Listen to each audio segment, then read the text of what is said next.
Hi everyone, it's Angel, and today I'm going to be continuing my knitting series, but actually starting to teach you guys how to knit.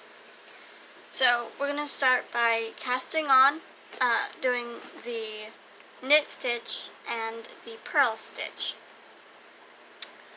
So we're going to measure the length of our yarn.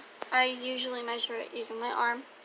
I'm going to start by making a slip knot.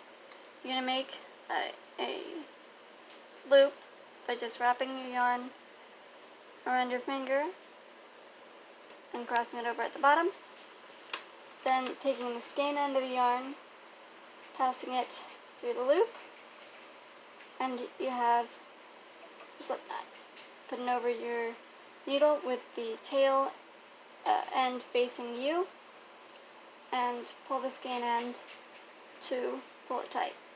Now to actually start casting on, you hold it by three of your fingers and take your index finger and your thumb and spread apart the two strands. So now you're going to actually start to cast on. You're going to take your needle under and through this loop, then under this string here, then back through the loop and pull tight. Once more. Into the loop, over that string, back onto the loop, and pull. Now I'm going to quickly cast on a few more stitches.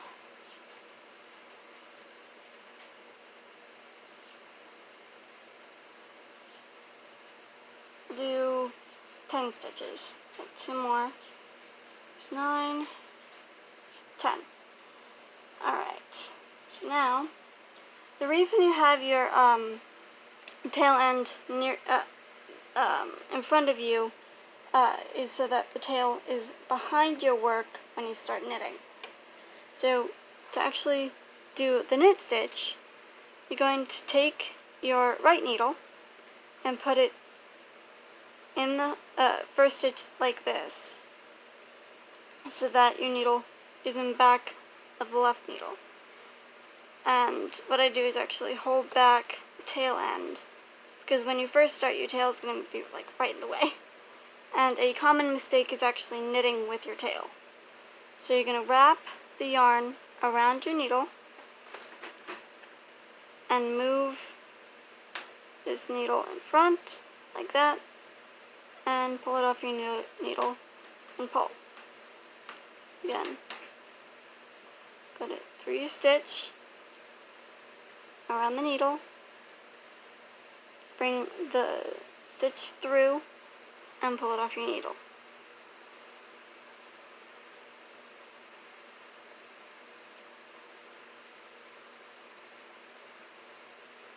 And that will eventually make the garter stitch. And all the garter stitch is just constant knitting. This is all the knit stitch. And the next row we're going to do is a purl stitch. Just finish this row up. And the fun thing about knitting and purling stitches, different combinations can lead to different patterns. Alright. Now you're going to turn your needle. Now for the purl stitch, you're going to do the reverse of what you did for your knit stitch. You're going to put it in front of the stitch this time, so that your right needle is in front of your left needle. And you're just going to wrap it around and pull it through. And that is the purl stitch. You can just reverse what you did for the knit stitch and go in front of the stitch. Just like that. Now, if you keep alternating the knit stitch and the purl stitch on every row, you'll get what's called stockinette. And that is a stitch that gives you the V pattern on one side, that's the right side, and a bumpy looking pattern on the wrong side. You can't really use it for scarves or anything like that because it has a tendency to curl. But it is a popular look for sweaters. Or what I like to use it for, lip balm cozies. And cell phone cases. And if you do it in different combinations, you'll end up, you can do ribbing, you can do seed stitch, all those others which I'm going to show you how to do in other videos, but that is how you do both a knit stitch, purl stitch, and casting on. So I think that's it. If you guys have any questions or need any clarification, just ask and I'll be glad to do so. And I'll see you guys in the next video. Bye!